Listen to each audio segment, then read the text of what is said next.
পয়লা বৈশাখ মানে জাতির পিতা বঙ্গবন্ধু শেখ মুজিবুর রহমান। যদি শেখ মুজিবুর রহমান রক্ত না দিত থাকতো বাংলাদেশ থাকতো না। বাংলাদেশের প্রচলিত সবচেয়ে জনপ্রিয় ও স্বস্তিদায়ক মিথ্যার নাম হলো মুক্তিযুদ্ধের চেতনা।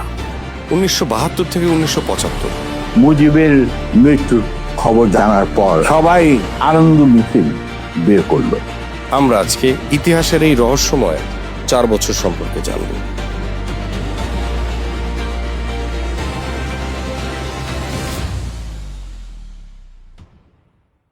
আমরা লক্ষ্য করেছি এই ইতিহাসের দেওয়াল চিত্রের মধ্যে সবচেয়ে বেশি আগ্রহ ছিল 71 থেকে 75-এর এই দেয়ালে।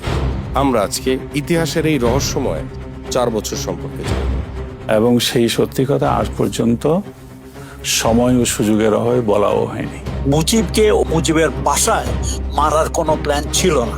মুজিবের মৃত্যুর খবর জানার পর সবাই আনন্দ মিছিল বের করলো।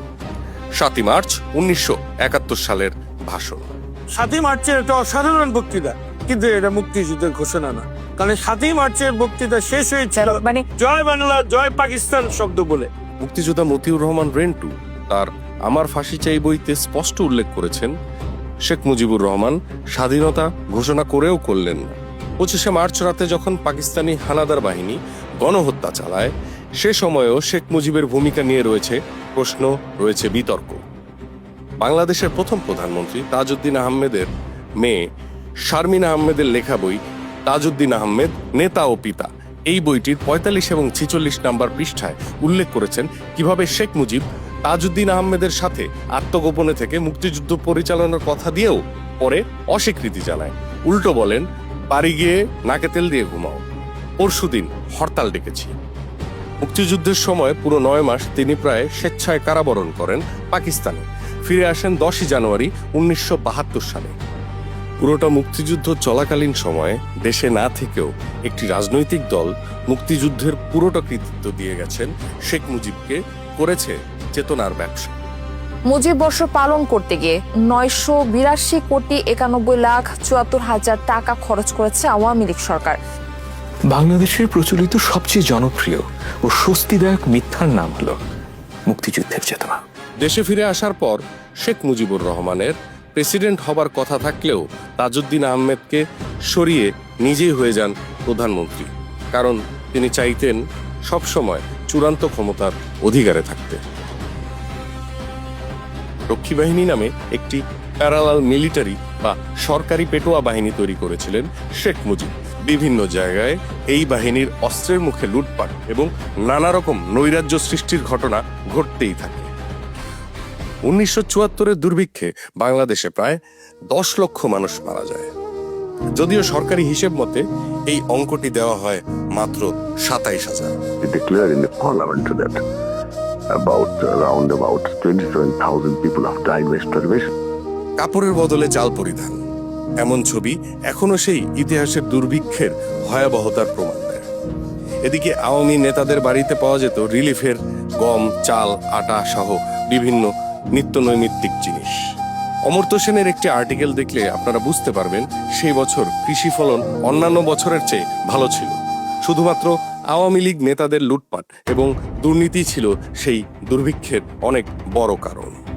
কবি রফিক আজাদকে তার বিখ্যাত কবিতা ভাত দে হারামজাদা নইলে মানচিত্র চিবিয়ে খাবো কবিতাটি লেখার কারণে জেলে রাখা হয় দীর্ঘ সময়। পাকিস্তানি আর্মির লুটপাট করা অস্ত্র এবং কলকারখানার মেশিনারিজ পাঠিয়ে দেওয়া হয় ভারতে শেখ মুজিবুর রহমানের নেতৃত্বে।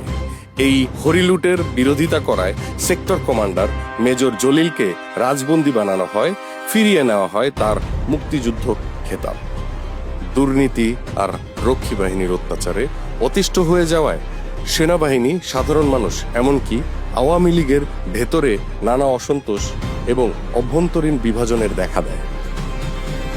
চরম এই অসন্তোষ দমনের এবং চুপ করিয়ে দেওয়ার ভাবনায় তিনি সামনে নিয়ে আসেন বাকশাল বা বাংলাদেশ কৃষক শ্রমিক আওয়ামী লীগ। বাকশালের মূল বিষয়টি ছিল শুধুমাত্র একটি রাজনৈতিক দল থাকবে বাংলাদেশে, বাকি সবাইকে মিশে যেতে হবে এই একমাত্র দলের সাথে। এর বাইরে সব রাজনৈতিক দল হবে নিষিদ্ধ। ভিন্ন মত ও ভিন্ন পথকে তৈরি হতে দেওয়া হবে না।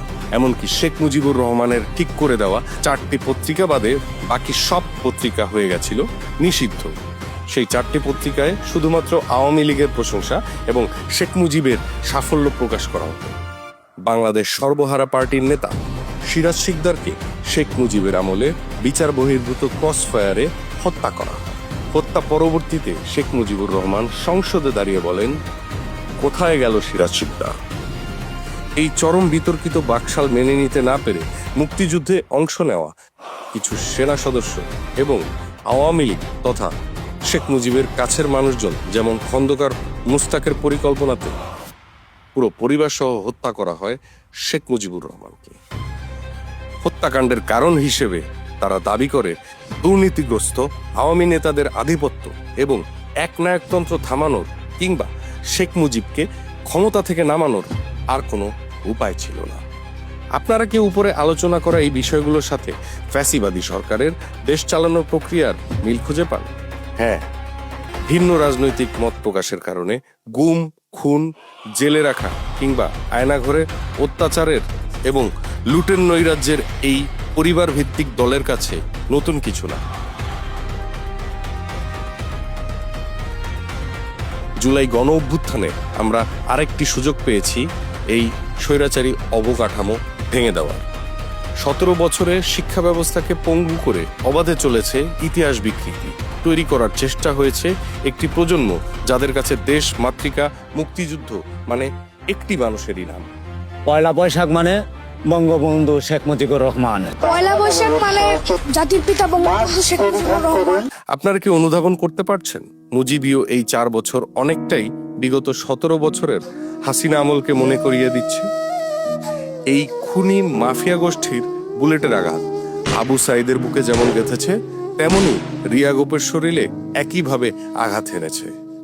ক্ষমতায় টিকে থাকার লোভ কোনো ধর্মের আদলে কাউকে আলাদা করেনি কিংবা ছাড় দেয়নি জঘন্য হত্যাকাণ্ড চালাতে। আমরা কি আর এমন স্বৈরাচার কিংবা স্বৈরাচারী প্রক্রিয়াকে মেনে নেব, নাকি শেকড় সহ উপড়ে ফেলবো এই স্বৈরাচার তৈরির প্রক্রিয়াকে? আপনাদের কাছে এই প্রশ্ন রেখে শেষ করছি। শুভকামনা বাংলাদেশ।